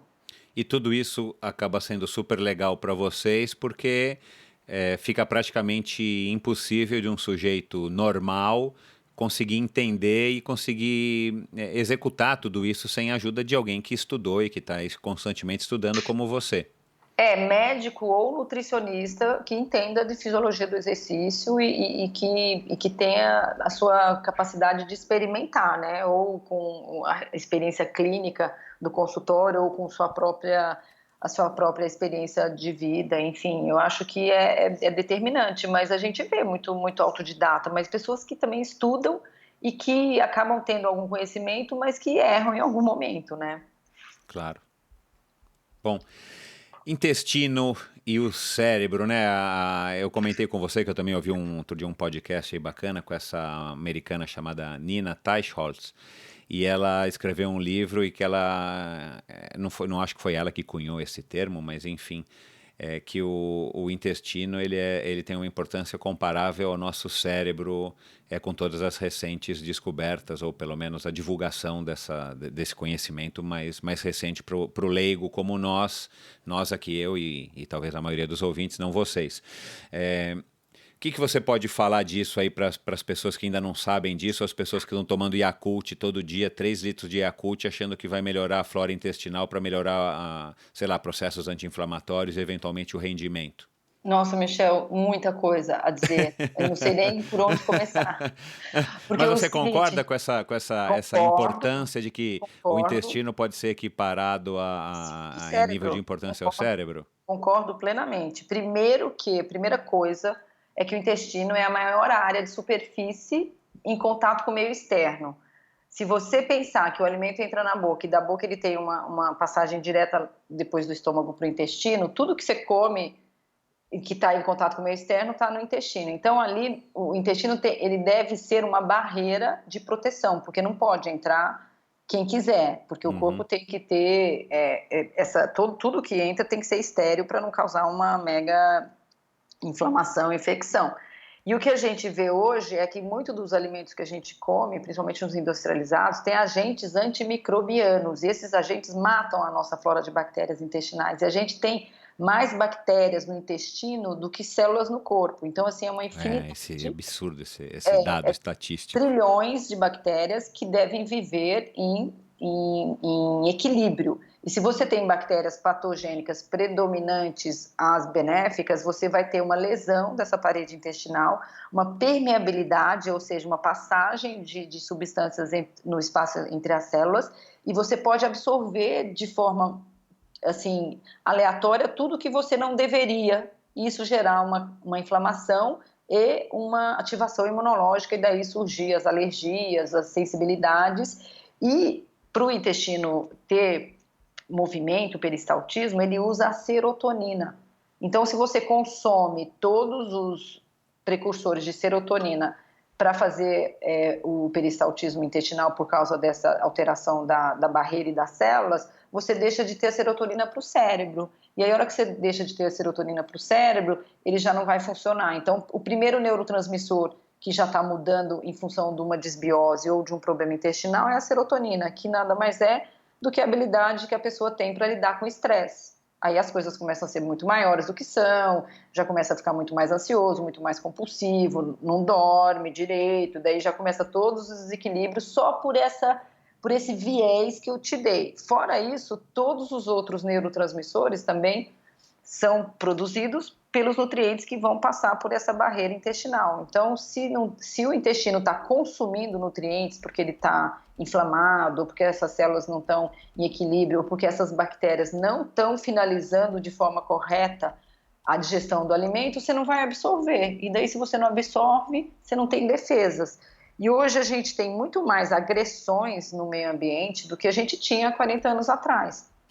Então, a quantidade de partículas de poluição, os agrotóxicos nos vegetais, os corantes, conservantes, aditivos químicos. Então, a gente tem muita agressão e que o nosso corpo tem que estar pronto para se defender. E se essa capacidade de defesa está menor do que a que está agredindo, vem os desequilíbrios. E tudo começou no intestino. No processo digestivo, claro, primeiro na boca, o quanto você mastigou, o quanto o seu estômago conseguiu digerir, mas a hora que chega no intestino é que a situação pode comprometer ou se resolver. Então, essa ligação é totalmente direta, e tudo que diz respeito a funcionamento normal intestinal vai garantir sua saúde. Então, pessoas que têm problemas ou que prisão, ou que é muito solto, ou que estufa, ou que não estufa, ou que digere, ou que não digere, tem que procurar uma solução, porque é aí que está sinalizando toda a inflamação, toda a ativação imunológica e toda a produção ou não de neurotransmissores. Então, a doença está nascendo ou a doença está tendo resolução. Entendi. Então a gente tem realmente que dar importância aí para nossa flora intestinal, tem que manter ela o mais rica possível Sim, e aí ativa, a gente tem que estar atento é, a isso. E aí são os probióticos, né? E os na verdade, pré-bióticos. a quantidade de bactérias, né, trilhões de bactérias, mas com aproximadamente, esse número não vou saber se eu estou sendo precisa, mas uns 45 tipos de bactérias, entre lactobacillus, bifidobacterium, enfim, não é só um tipo. Então, quando você consome um probiótico que tem uma cepa, ele é como uma andorinha que não está fazendo verão, entendeu? Então, o Certo. Yakult tem seu benefício, mas não é só o Yakult. E você tem outros produtos no mercado que tem 4 tipos de cepas, que você pode usar e achar que aquilo ali está te resolvendo, pode não estar resolvendo, porque seu problema pode não ser aquelas bactérias, podem ser outras. Então cada lactobacilo ou cada probiótico vai ter seu efeito específico numa determinada situação, e quando você tem muitos sintomas, você tem que relacionar esses sintomas com um tipo de cepa e suplementar aquelas cepas, e não aquelas que estão ali no produto da prateleira da loja de suplemento. Então é mais complicado do que a gente imagina. Legal. Um outro assunto aqui antes da gente caminhar para o fim. Está comprovado mesmo que é através de uma dieta, enfim, controlada, né? Uma dieta onde o sujeito preste atenção no que está ingerindo, né? E é bom deixar claro aí para quem não sabe, outro dia eu tive uma discussão com a Michelle com relação a isso, você conhece, né? Minha filha mais velha. Claro. Dieta, na verdade, não é se você está restringindo ou não, na verdade é o teu hábito alimentar, ela é a dieta, não é isso? A sua dieta, ela compõe dos seus hábitos alimentares, eu estou enganado? A dieta é o seu planejamento, né, nutricional, é o que você come todo dia, não é? Isso, não significa que você está comendo light ou está fazendo uma restrição. Exato, Enfim. Dieta é a sua ingestão, mas qual que era a discussão entre vocês? Eu não, é porque ela estava, enfim, ela estava ela estava comendo salada depois de ter tido uma crise hipoglicêmica durante uma corrida, e ela chegou em casa vermelha, né, ela é branquinha, chegou em casa vermelha, ai pai, passei meio mal no Ibirapuera e tal. Eu falei, come. Aí eu passei pela sala e tal, ela tava na cozinha, quando eu vi ela tava comendo salada. Aí eu falei, Mia, essa tua dieta não tá legal. Não, pai, não faço dieta, não sou gorda e tal. Eu falei, calma. Inclusive ela passa com você, né? Assim, passa comigo. Mas enfim, dá lá os conselhos para ela, porque conselho de pai não vale, você sabe como é que é. Vou reforçar os conceitos, pode deixar. Mas, enfim, já está comprovado que a dieta nossa, né, do ser humano, ela pode estar ou está associada à longevidade? Sim, claro, porque, na verdade, o que a gente mais associa à longevidade é o comer pouco, né? Que porque o overeating é que traz todas essas doenças crônico-degenerativas. Então, o excesso de açúcar, o excesso de gordura, o excesso de sal, mas o excesso de calorias também, porque se a pessoa come bem, mas come muito, ela vai formar gordura.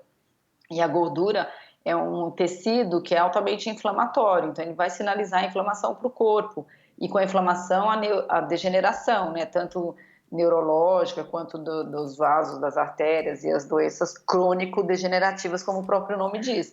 E quando você come pouco, você não tem gordura, fica mais magro e sinaliza o que eu tinha te explicado lá das mitocôndrias e dessas sinalizações celulares, você sinaliza a anti-inflamação.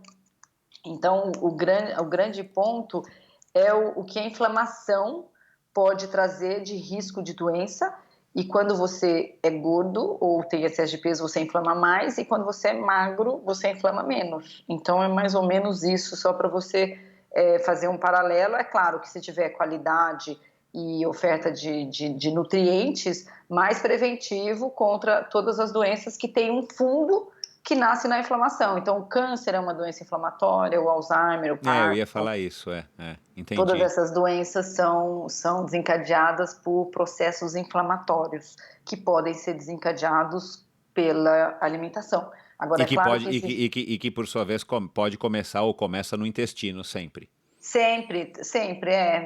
Se está modulado de forma correta, tem nutrientes, tem fibras prebióticas e tem os probióticos estão preservados.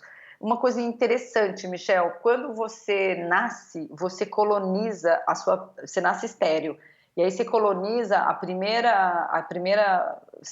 primeiras bactérias quando o bebê nasce de parto normal. Então, exato, eu aprendi isso recentemente. Explica para o nosso público. Ele vai pela mucosa vaginal. Quando o bebê passa pela mucosa vaginal, ele vai colonizar as bactérias intestinais dele por essa transferência da mucosa da mãe. E aí as cepas primordiais vão se estabelecer, e provavelmente essa criança vai ter menos problemas relacionados à imunologia.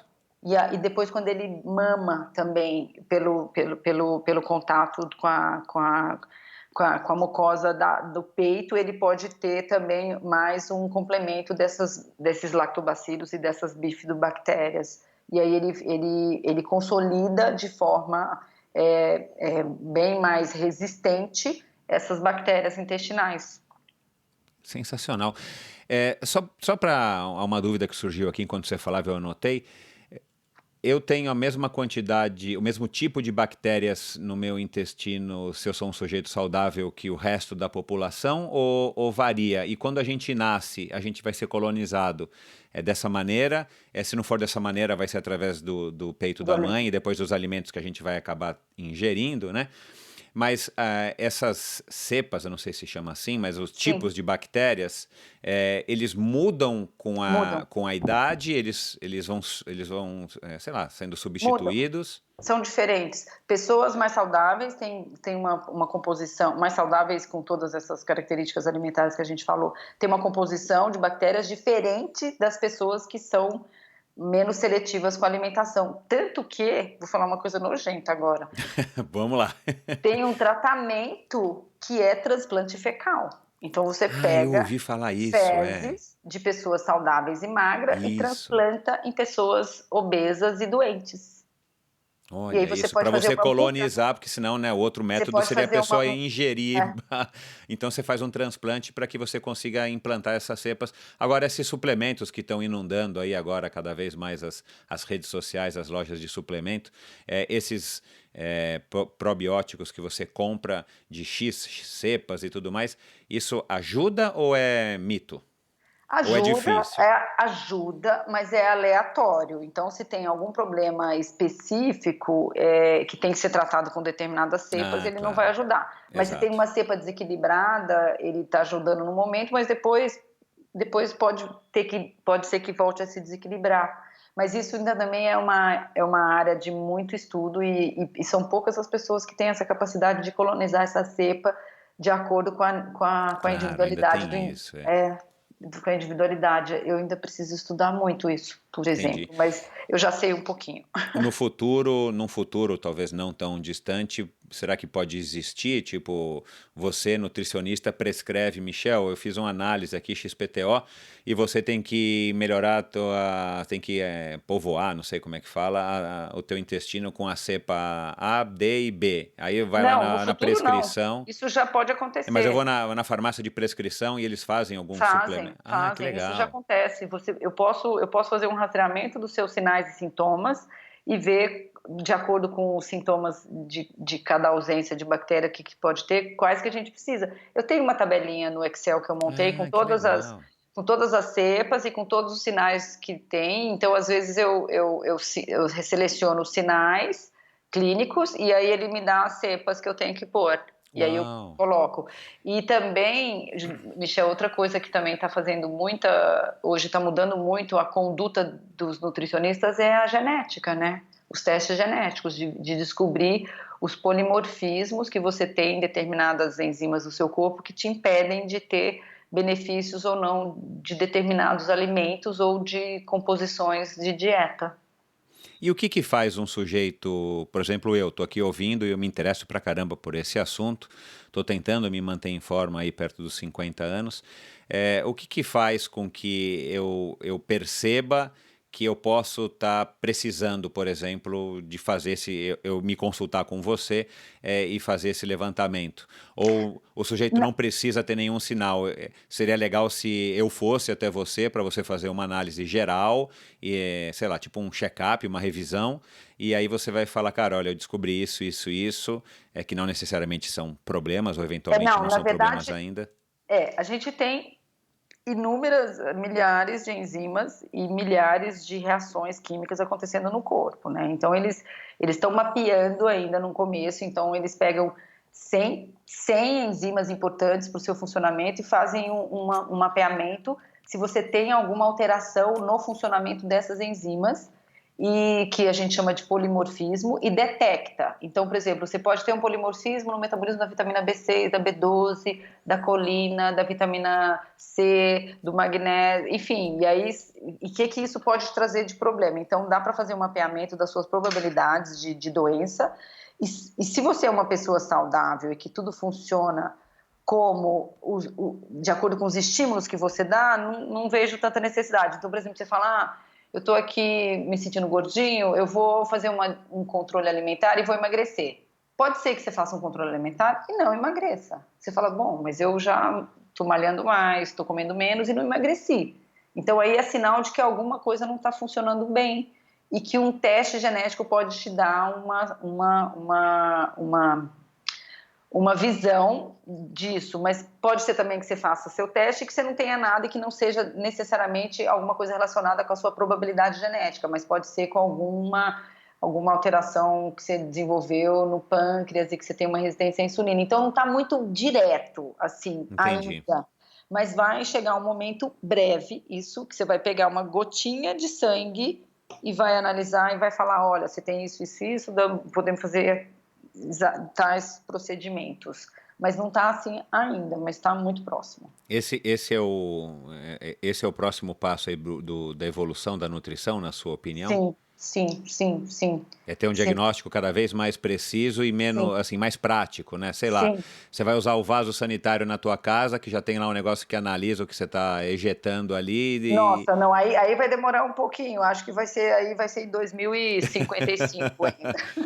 Porque isso seria o máximo, né? Isso seria o máximo, né? Você está no teu dia a dia e você recebe aí os relatórios já analisados e tal. Putz, cara, olha, pintou um alerta aqui. Michel, vem aqui porque eu estou descobrindo que aconteceu XPTO. Não, você inclusive tem um exame que você pode fazer que vai analisar a composição da sua flora bacteriana e o que você está precisando mexer nela. Isso já tem, mas não aquele que sai lá do seu vaso já rapidinho assim. Entendi. Pode. Mas eu não duvido que já inventem um negócio desse, não, porque, enfim, sei lá. Do jeito que a gente está evoluindo tanto. E para terminar, antes da gente encerrar aqui esse bate-papo, e com certeza a gente vai ficar devendo aí mais um bate-papo. Então, a nutrição esportiva, que é aí um assunto que muito interessa aqui ao nosso público, quem está nos ouvindo aqui, os teus pacientes. Ela ainda está... a gente ingeriu gel e tudo mais durante, né, um Ironman, uma maratona, ou uma natação de longa distância e tudo mais, ou uma pedalada, né, como um Letap, por exemplo. Não está ainda tão errado, de um modo geral, analisando a média da população. Então, eu fazer uma ingestão a partir de 1 hora, a cada 45 minutos, mais ou menos, ou meia hora, de um sachê de gel. Isso não é ainda uma coisa totalmente equivocada, ou isso já está começando a ficar meio ultrapassado? Não é equivocado, mas você pode muito bem fazer um treino de 2 horas sem tomar nada. Exato. Se esse treino for leve e se você estiver só querendo fazer um trabalho mais oxidativo para queimar gordura e que você tenha condicionamento para isso, que você já esteja adaptado. Entendi. Mas quanto menos treinado a pessoa mais coisas ela vai precisar. E quanto mais treinado, menos coisa. Os géis, eles vão naturalmente, na sua opinião, eles vão acabar evoluindo, de repente, para ter um cardápio de opções maior? Porque a gente já tem alguns que tem BCAA, tem alguns que dizem, pelo menos, que tem vitamina, mas a maioria tem carboidrato mesmo e alguns cafeína. Você acha que pode ser uma tendência a gente ter cada vez gels mais específicos? Olha, Michel, eu vou te receitar o gel, não da marca necessária tal, mas olha, um gel que precisa ter isso. E hoje o cardápio de gel vai, né, hoje eu digo assim, nessa situação hipotética, o cardápio de géis vai ser muito maior do que o que a gente tem hoje. Pode ser uma evolução. Sim. Inclusive, tanto no gel que você está tomando, quanto no pré-treino que você pode tomar, quanto no pós-treino, porque hoje o que tem no mercado é muito pobre ainda perto do que pode ter. Então, você ainda pode pôr várias substâncias e ativos que façam um aporte maior de oxigênio, que sinalize mais para queimar gordura. Enfim, tem uma variedade de coisas que podem ser acrescentadas e que podem, de uma forma direta, melhorar a sua performance. Com certeza, tá muita possibilidade e muita pesquisa e muita ciência em cima comprovando da eficiência. Então tem muita coisa. Cresceu muito, mas ainda tem muito por evoluir. E isso com certeza te deixa animado e te motiva, porque a tua profissão provavelmente nunca vai cair em desuso, mesmo com toda essa informação e toda essa É, porque, disseminação. porque o ser humano continua sendo único. Exato, E isso é aí excelente, né? Nos dias de hoje, não existe, necessariamente. Ah, e aí existe a individualidade bioquímica, cada pessoa funciona de um jeito, então não dá para ela se basear em condutas que são massificadas. então Então, a chance da Patrícia Bertolucci virar um robô, um software para estar atendendo aos clientes ainda, pelo menos não enquanto a gente estiver vivo, vai existir. não, até eu me aposentar, eu acho que não. Bom, para terminar, eu separei aqui quatro perguntinhas para você responder da maneira mais rápida possível, de preferência com uma palavra só. É, Você topa? Topo. Qual é a melhor dieta? Aquela que te dá prazer e equilíbrio. Ótimo, prazer é uma coisa importante. A gente passou batido por esse assunto, mas é um assunto, é uma questão importante também. Não adianta você ser o cara mais magrinho do mundo e restritivo, como a gente ouve histórias aí de modelos e tudo mais, mas você vive infeliz, né? Ou você tem É, distúrbios, né? Legal, isso é importante. A gente volta a tocar esse assunto na sua volta aqui. Suplemento ou alimento? Ou os dois? alimento, alimento. Qual que é o cenário ideal para você da nutrição, assim? O que você gostaria de ver, de repente, sei lá, se fosse ministra da saúde ou alguma coisa assim, que você falasse assim, putz, eu tenho um sonho de um dia ver, ou seria o cenário ideal a gente ter isso na nutrição, assim, o que que... Ai, acesso a todos, assim, sabe? Que pudesse existir políticas de saúde pública mais eficientes e que fosse ensinado para a população, sabe? Aquele trabalho de entrar na casa lá da periferia e ver o que eles comem e ensinar para eles o que eles deveriam comer, como fazer uma alimentação de baixo custo, como melhorar, porque é muito triste a condição em geral, mas principalmente a nutricional dessas pessoas que não têm acesso. A gente ainda, né, é bom a gente lembrar, né, que a gente está falando aqui de um tema muito específico de esporte e tudo mais e tal, mas assim, a gente ainda sofre de um problema gigantesco que tem gente ainda em 2019 que não tem o que comer, né? E a gente viu agora no Sim, final do ano passado, fotos saíram no jornal e tal, não me recordo agora é, exatamente de qual foi a localidade, não sei se foi, não foi Etiópia, Etiópia já foi mais quando a gente estava mais jovem, mas agora aconteceu, não sei onde está tendo guerra civil, que a população tá desfalecendo de fome, né? Isso ainda é um e problema também gigantesco, né? a obesidade também, né, do comer errado. Exato, então você vê que Os aí dois são os lados. antagonismos, né? Nos É, Estados Unidos e no Brasil, pessoas explodindo de comer errado, né? Não necessariamente muito, e em algumas partes do mundo as pessoas não têm acesso a comer é, um prato de arroz no dia, né? Quem sabe, quem dirá de carne, né? exato. Bom, e Falta para ter, se for a duas, né? quarta, para Vai. terminar, qual é o conselho mais frequente ou o melhor conselho? Ou você tem um conselho assim que você passa para praticamente aí todos os seus clientes? Vamos generalizar que você, né, a maioria dos seus clientes, eu sei que você atende a vários tipos de necessidades, como você falou, não somente as pessoas interessadas em ter melhor desempenho, mas assim, tem algum conselho que tipo é uma máxima que a Patrícia Bertolucci usa e não precisa ser exclusivamente sua, que você gosta de dizer para os seus clientes e que você sente que pelo menos você queria que fizesse um maior efeito, surtisse um maior efeito para eles? Na verdade, todo mundo me pergunta, quando está terminando a consulta, não, tudo bem, você me falou tudo que eu tenho que fazer, mas o que eu posso comer à vontade? Eu falo, nada. Exato. Nada você pode comer à vontade. Sempre que você estiver numa situação que você não sabe o que comer, você coma pouco. Porque agora, na época de férias, então calhou de você me perguntar isso e de eu ter percebido que é a coisa que eu mais tenho falado. As pessoas falam, ai, tá bom, eu vou pro Natal, eu vou pro Réveillon, eu vou viajar, não sei o quê. O que eu faço com a minha alimentação? Me fala alguma coisa que eu tenho que comer na viagem. Eu falo, come pouco. Ô, Patê, é curioso como as pessoas buscam isso. Para sorte de vocês, e claro que vocês estudam e vocês são as pessoas para a gente perguntar isso, mas assim, tem algumas coisas que as pessoas parecem que se blindam de enxergar, né? Então, a pessoa, na verdade, ela tá louca para você dizer, ó, pode comer chocolate à vontade, ou pode comer churrasco à vontade. Não tem, eu não consigo falar para ninguém comer nada à vontade. Então é bizarro Não isso sei que as se pessoas buscam, né, porque o que cara? as pessoas precisam pôr um pouco de limite, elas precisam do Exato, limite. exato, exato. Bom, Cara, foi legal, pena que não dá pra gente conversar mais, mas a gente vai, como eu disse, né, você tá cheio de paciente aí já te buzinando aí no teu ramal pra atender, você tá atendendo agora na InSport, numa, não é uma clínica, né, não sei como é que vocês chamam, é uma clínica, um instituto, né, o Instituto Não, do Esporte, né, é junto uma com o Cristiano clínica, mas Laurino, a Fabiana é, Murer. Faz uma chama propaganda aí, o momento jabá. chama Instituto em Esporte, porque é um Ah, tá. instituto onde a gente vende, né, promove cuidados com a saúde. Então, desde o Cristiano, que é um ortopedista super gabaritado Super gabaritado, por sinal. para tratar atletas e problemas ortopédicos, quanto a Fabiana Müller e o Elson, que é o marido dela, que dão o treinamento funcional para alta performance, quanto os fisioterapeutas também que estão aqui, tratam lesões ou mesmo fazem fortalecimentos, e a nutrição. Então, tem um conjunto de coisas e interesses que pode atender a todos que querem melhora de performance, tratamento de lesão, ou até mesmo prevenção de algum risco de doença ou de postural que possa comprometer a qualidade de saúde. Então, a gente está vendendo saúde. Bacana. E para deixar claro, pode falar. Não, saúde acima da performance. Exato. Então, e para deixar claro, se a pessoa quiser ir te consultar, ela não precisa necessariamente passar pelo Cristiano, nem pela Fabiana, nem pelo Elcio, enfim.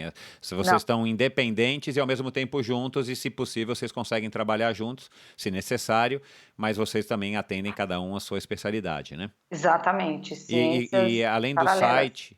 E além do site, vocês têm Instagram? Você tem a Patê, tem rede social? Eu tenho Instagram, Patrícia Bertolucci, a clínica também tem Instituto em Esporte ou em Esporte, mas eu não, vou te dizer que eu não sou a mais ativa. Eu fico todo dia me policiando e tentando ter mais atividade na rede social. Estou evoluindo, mas não é o meu forte. Não sou blogueira. E tá sobrando tempo, né, Patê, para ficar não fazendo... Não sou blogueira e dificilmente eu acho que eu vou chegar nesse status, mas eu me esforço, porque parece que hoje em dia gira tudo em torno disso, né? A gente também não pode se isolar disso, porque tá aí e a gente não pode negar, né? Vai fazer o quê? Não. Legal. Patê, muito obrigado. Tá marcado já, então, uma parte 2. Vamos ver se aí a gente consegue marcar com uma programação. Aí eu vou convidar todo mundo a fazer. A gente faz mais interativo, né? A gente convida todo mundo aí, os seus pacientes, os meus ouvintes, os novos ouvintes, a estarem enviando suas perguntas e tal. A gente faz uma seleção e faz um episódio onde a gente vai só responder a pergunta de cada uma das pessoas que tiver interesse em saber alguma coisa a mais. E claro, não esperem para o segundo episódio, vão lá e marquem, agendem uma consulta com a Patrícia Bertolucci, como vocês Muito viram. Obrigada. E me ensina depois a colocar o link no meu Instagram, tá? Ah, legal, não pode deixar que eu te dou sim para você ajudar a divulgar. Legal, Patê, foi um prazer, obrigado. Corre aí para atender os seus pacientes e a gente se encontra aí na ciclovia na USP. Obrigada, Michel. Eu que agradeço pela exposição e pela preferência. Beijão. Outro, tchau. Pois é, pessoal, mais um episódio muito bacana onde a gente pôde aí tentar entender e ter um esclarecimento de uma pessoa tão bacana e com tanta experiência quanto a Patrícia Bertolucci, principalmente no que diz respeito à nutrição esportiva, né? Mas não exclusivamente, como ela mesma falou. Eu acho que deu para a gente ter embora um episódio excepcionalmente curto, principalmente pela extensão do tema. A gente tinha uma pauta aqui muito maior para seguir, mas por questões aí de agenda da Patrícia sempre é difícil, como eu falei. A gente já faz um tempão namorando essa conversa e nunca tinha dado certo até agora. Mas enfim, acho que foi legal, acho que seria bacana aí se vocês quiserem sinalizar aí através do Endorfina BR no Instagram e também do Instagram da Patrícia Bertolucci, né, como @Patrícia Bertolucci. Sinalizem que vocês curtiram, sinalizem que vocês querem ouvir um segundo episódio, porque aí a gente abre para que vocês um canal para que vocês enviem suas perguntas, suas dúvidas, para que a Patrícia possa esclarecer aqui ao vivo aqui para a gente e de alguma maneira vocês vão ter aí um esclarecimento. Mas é claro, como eu falei, se vocês têm alguma necessidade ou mesmo se vocês não têm, mas estão querendo melhorar o seu desempenho esportivo, acho que é uma pessoa que vale a pena vocês se consultarem. Ela tem muito conhecimento e muita experiência e, como vocês viram, uma pessoa estudiosa que está aí afiadíssima no tema. E é isso. Obrigado pela audiência, como sempre. Até a semana que vem, com mais um episódio bacana do Endorfina Podcast. E ajudem a espalhar essa notícia. Se você é novo, um ouvinte recente do Endorfina, volta lá, acessa os arquivos no endorfinabr.com, tem uma página ali chamada Episódios. Você vai conferir todos os episódios para ouvir no seu computador ou no celular, mas principalmente no Spotify, no iTunes e alguns outros agregadores de podcast, como o Stitcher e o Acast. Entre tantos outros, você consegue ouvir na ordem que você quiser, aonde que você quiser, exatamente todos os episódios até agora do Endorfina Podcast. Obrigado, um grande abraço e até a próxima semana. Tchau!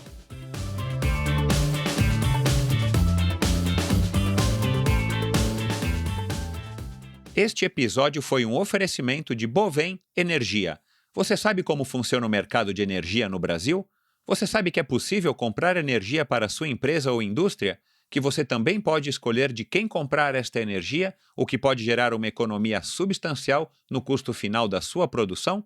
Conheça então a Bovem Energia. A Bovem é uma comercializadora de energia que também presta serviços de gestão e migração. Assim como meus convidados, para a Bovem, energia é um assunto muito sério. Uma empresa sólida e confiável, com profissionais experientes e treinados para lhe oferecer agilidade no atendimento, robustez e competência na condução dos negócios. Saiba mais em bovem.com.br, boven.com.br. De energia, a Bovem entende.